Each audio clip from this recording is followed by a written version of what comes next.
Stitches போட்டோம்னா ஸ்டார்டிங்கில் வந்து பேக் சைடு இப்போ வந்து நம்ம எந்த சைடு வந்து த்ரெட் நம்ம ஸ்டிச்சஸ் போடுறோமோ அது பேக் இப்போ இந்த சைடு ஒருத்தன்னா நம்மளோட ஸ்டிச்சஸ்ஸு பேக் சைடு வந்து சின்னதாக ஒரு ஸ்டிச்சஸ் போட்டுருங்க. அது ஒரு லாக் மாதிரி. இப்போ வந்து உங்களுக்காக வந்து நான் பெருசாக போடுறேன். நான் ஸ்டிச்சஸ்ஸு இன்செர்ட் பண்ணுங்க, ரொட்டேட் பண்ணி எடுங்க. இன்செர்ட் பண்ணுங்கள், நீடில் வந்து இன்செர்ட் பண்ணுங்கள். இன்செர்ட் பண்ணிட்டு இப்படி ரொட்டேட் லெஃப்ட் அண்ட் ரைட் இப்படி எடுத்திங்கனாக்கா வந்துடும். கீழே வந்து அந்த புக்கில் வந்து நம்ம வந்து ஜரி த்ரெட் வந்து சுற்றி விடணும்.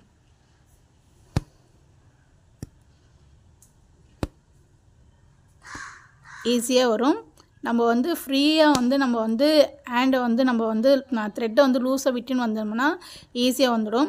நீங்கள் வந்து டைட்டாக பிடிச்சிங்கனாக்கா த்ரெட்டு வந்து ரொம்ப டைட்டாக